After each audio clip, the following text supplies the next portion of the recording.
Good day, my friends. How are you all today? I hope you said great. It's your old pal Jordan the Lion, and I want to wish you a very Merry Christmas. Today we are coming to you from Chicago, Illinois, and I thought, hey, Christmas time, what better to vlog than the Christmas classic, Home Alone. Daze with Jordan the Lion and you all, and the McAllisters, begins now. Nothing remotely will ever happen in our neighborhood. We live in the most boring neighborhood, the face of the earth. I love the neighborhood. It's exactly what I would have expected too. Silver tuna. Well, there it is. Holy smoke. My first time seeing it. I love this movie. When it came out in 1990, everybody you knew had to see this movie. It was so popular, at least where I live, that it did its initial run in theaters and then they re-released it again. The house looks pretty much daggone identical. Didn't have the fence here at the time. I'm sure the owners have had a little bit of problems with people coming out and visiting, but does look like they've changed it. Actually, now I am noticing, yeah, they have changed the front considerably. I mean, this part, the driveway where they would always knock over the little statue, that is no longer. Definitely a little bit different, just noticing that, but that is the house. We see it at the very beginning of the movie. The movie is about this kid, Kevin, who is just a little jerk. He annoys everybody in his family, and finally, the night before they're supposed to go off on their Christmas trip to Paris, he gets in trouble and his mom sends him upstairs and he says his Christmas wish is that he not have a family. And his mom says, I think if you woke up and didn't have a family, you'd be pretty sad. And he said, no, I wouldn't. She said, well, then say it again, maybe it'll happen. So he says, I wish I never saw any of you jerks again.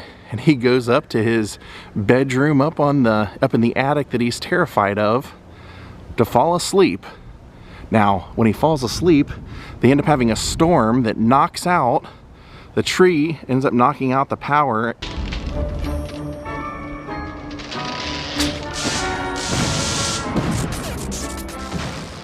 None of their alarms go off, so we end up seeing the pickup service, the two vans parked out right here, one here and here, to pick them up and take them. So they're all rushing around trying to get ready, and nobody wakes up Kevin. The Murphy house is actually this one over here. So the Murphy boy has come over to the McAllister house while they're loading up, and he accidentally gets counted with all of them. Now, of course, any great Christmas movie is going to have the main character, Kevin, see the error of his ways and become a good person at the end. So this all takes place because the robbers, Harry and Marv, are trying to figure out the schedules of everyone in this neighborhood so that they can rob their house while they're on vacation. And Kevin's the only one here. They find out that Kevin's here and they decide to rob the McAllister's house anyway. Now, another change you notice is there's no garage over there. When she says she thinks she forgot something on the plane, Peter says, she says the garage doors, and he says, yep, that's what it is, that's what I forgot. So the garage doors are always open the entire time that this movie takes place. It's a pretty easy house to figure out the location of, because in the movie, Harry and Marv are in their van and they're actually looking at all the houses and saying how they know what time the lights come on. And they point to this house and say 671 and the lights pop on.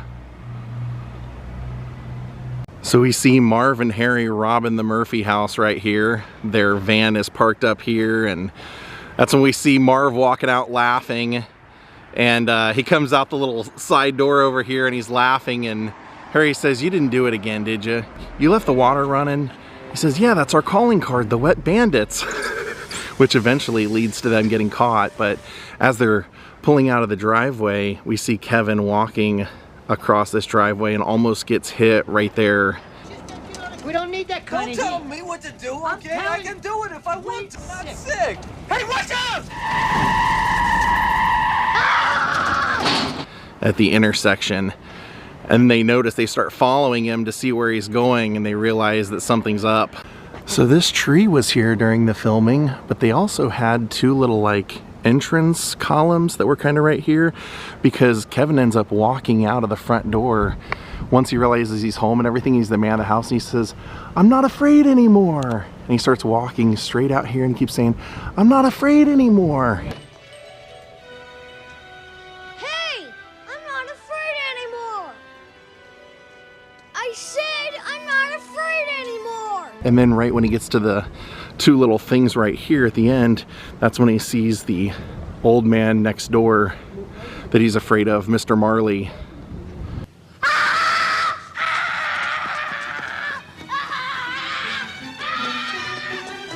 And he goes running back into the house. So Kevin decides to defend his house, and he booby traps this whole place eventually when they come back. And that is such a great thing because, like, you know, for kids, like seeing a kid be the hero of the movie was really awesome. And some of it takes place on the front steps right here. Since they changed the front entryway, you remember right up there by the steps is where they always had that iron like lawn jockey that everybody runs over and knocks over. But Kevin ends up spraying down the stairs with water, so when Joe Pesci tries to go up there, he keeps slipping and falling backwards.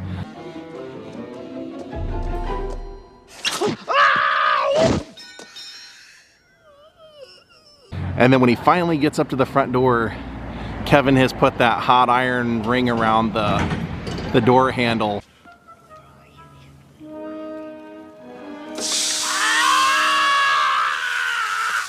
He gets the McAllister M burned onto his hand. So while Kevin is booby-trapped this whole place and they're trying to get to him, he eventually, in his own backyard, ends up out in the treehouse and then says he's gonna run over to call the police over here. So he runs over to the Murphy's house and calls the police, and then that's where the police end up apprehending the wet bandits. And when they're bringing him down the stairs, that's when the officer says, "Leaving the water on, good touch. Now we know every house you hit."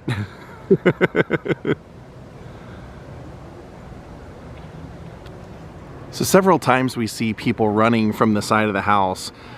Kevin's got his tree house right directly behind here, so we see him running from back there through here to go to the Murphy's house. We also see the pizza guy after Kevin leaves the note on the door and asks him to deliver it around back. After the kid gets scared from the mobster movie, he comes running around this way and is dropping his stuff to get in his car that was parked up there.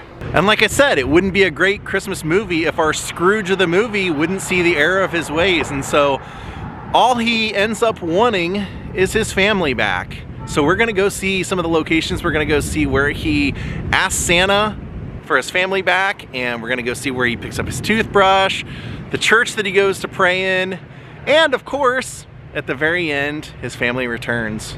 That's right, Christmas morning, his mom, after having to ride with John Candy's polka band all the way across from Scranton, they make it home. She makes it home to see Kevin for the holidays, reunites with him. He's so happy and everything, and then the moment they do, the rest of the family walks in because they took the next flight out that she didn't want to wait for. And Kevin has his happy ending in Home Alone. Our next couple of locations are actually just a few blocks away, or within a few blocks of the house. So if you remember when Kevin gets out of the shower, he's standing there talking to himself in the shower before he puts the aftershave on and screams.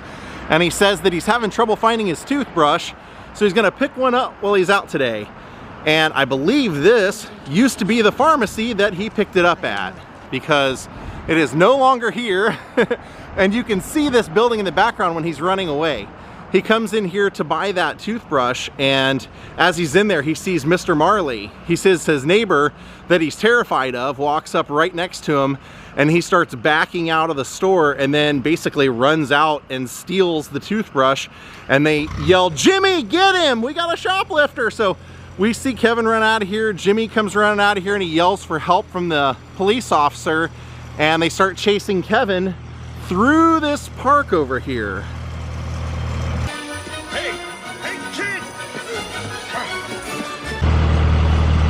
As Kevin is running towards us and the police officer's running towards us, you can always see this building behind them, because as you remember, Kevin goes running through the park and they have an ice skating rink set up in here.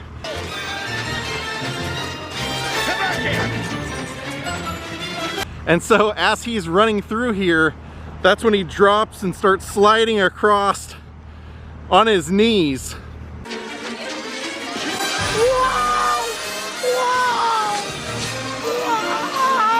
So I believe they had the ice skating and everything over in that section.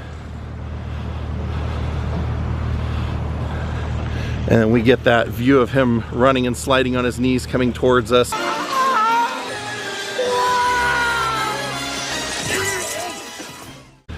Till he gets away. Great scene. This is one of those great moments where we get to see Kevin acting on what he said earlier, where he's like, he said, someday when I get married and buy a house, I'm gonna live alone. So he's being the man of the house. He's out getting the things he needs. He's out doing things and creating mischief while he does it. Our next location is only about 3 minutes away, right down the road. And this one is literally around the corner from the McAllister house. This one we probably could have done while we were over there, but I wanted to keep it in order. So when Kevin needs some toilet paper and some milk and supplies, he comes to the supermarket here at the Grand. And his house is just like a block over that way. Since the movie came out in 1990, this would have been relatively new at the time. So right here, even though it's changed considerably, this was where we see Kevin pushing his cart down this way.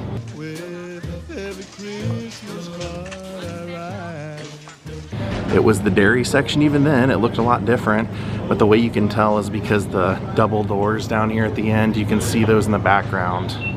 But the decoration, everything has changed considerably since the filming of the movie, that's for sure.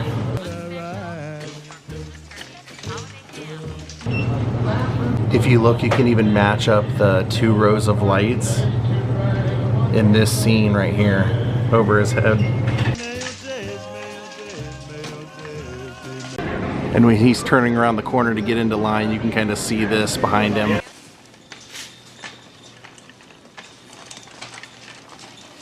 And then of course Kevin comes up to one of these and checks out. And of course she's asking him, you know, are you here alone? He's like, I'm 8 years old. Ma'am, I'm 8 years old. You think I'd be here alone? I don't think so. Where's your mom? My mom's in the car. He pays for all of his stuff and gets it done. I mean, I know it's a grocery store, it's a business and all that stuff, but I would have thought at the holiday time they would have had a picture or something of Home Alone acknowledging that it was filmed inside here, but nothing at all. In fact, I don't think anybody knew when I was filming stuff why I was doing it. So over here at the Winnetka Town Hall, they had the Santa's house right here. We see Kevin walking up to, and the elf is walking out, and he says, is he here? I really need to speak to him. And she said, he's over there walking to his car. If you hurry, you can catch him. And his car, Santa's car, is parked over here. So we see Kevin walking that way over to his car. Damn, how low can you get giving Kris Kringle a parking ticket on Christmas Eve? What's next? Rabies shots for the Easter Bunny? Santa, hold on. So we see Santa over here looking at his parking ticket, and the little Santa house was right there. Kevin comes over and says that he wants his family back and everything. Would you please tell him that instead of presents this year, I just want my family back?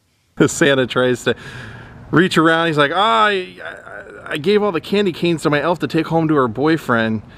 Let me see what I got here. He's like, oh no, that's all right, I don't need anything. He's, no, every kid that meets Santa has to get something. You can actually see these trees and everything in that shot. And that's when Santa dumps the Tic Tacs into Kevin's hand. Here, pull out your little paw there. There you go. Don't spoil your dinner. I won't. Thanks. He says, don't go spoiling your dinner. Pretty cool to see that the Santa house was just right over there. This was a hard one to find for me. And now that the church bells are going off, let's go to Trinity Church. This was the church they used for the exteriors. They really need a Home Alone statue in this neighborhood. Most of the locations that we saw today were all within like 5 to 7 minutes away from each other. All right, we have made our way over to Wilmette, the Wilmette area.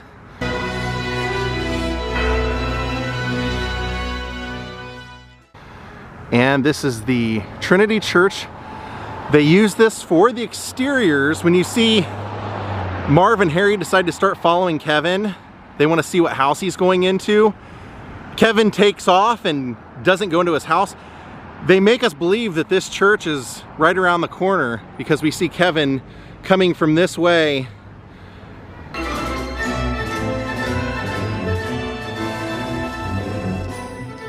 And when Marv and Harry are chasing him in their van, we see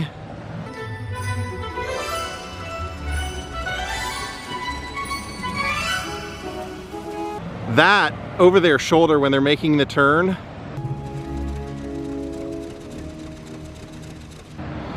And they come driving right by this section and say, hey, maybe he went in the church.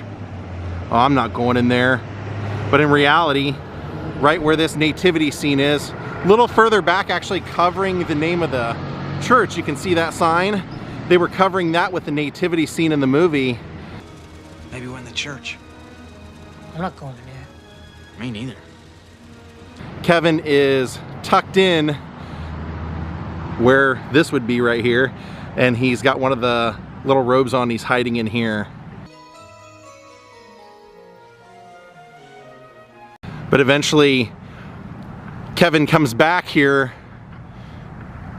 to pray for his family back. Now, unfortunately, they did not use the interiors of this church for the church in the movie. That church is about an hour away, so I'm not gonna make it there today. But inside that church and what would have been the movie interiors of this church, this is when he sees the choir and he's sitting in the pew, and Old Man Marley, who lives next door, comes and sits next to him. And that's when Kevin finds out that this guy actually is a nice guy and that all the rumors about him are not true. And they start talking and find out that Mr. Marley is there to see his granddaughter because he and his son had a falling out, mirroring Kevin and his mother. Don't you love the way movies work? And basically through their story, Kevin is giving him advice saying, well, you should call your son because, you know, you guys could spend Christmas together. And Old Man Marley says, well, I'm afraid, what if he won't talk to me? And he says, you can't live your life in fear. So basically Kevin's giving this guy advice to get his family back, and that's what Kevin wants back as well. So everybody does end up having that happy ending, but this is the church that we always see Kevin run to during the day, and he comes at night right before the robbers are going to come burglarize his house. Certainly did pick a very cool church for it. Such an iconic scene. And it's cool to be here and notice, oh, they were covering up the church's sign. That's why they had the nativity scene further back instead of up here where the church normally has it. And that was actually one of the cool things about coming here today, is I knew, hey, it's Christmas time, they'll probably have their nativity scene out. Now we are gonna go to one of the more secret locations, or at least a secret about the movie. There's Hap Road, that's what we were looking for. Now this high school is the high school they used for Uncle Buck, but it's called New Trier High School, and apparently they built the interiors for the McAllister house and the Murphy house here at the high school, and they filmed those scenes here somewhere. Couldn't find a whole lot of information about it, but everywhere I looked they kept referencing this school as being where the interiors were all built. Little movie magic for you. Well, my friends, thank you all for watching. It was a cold day here in Chicago, but I was so happy to finally get to see the Home Alone filming locations, and I hope you were too.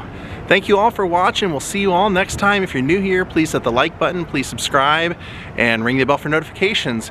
We will see you all next time. Have a great night, and goodbye, and a Merry Christmas.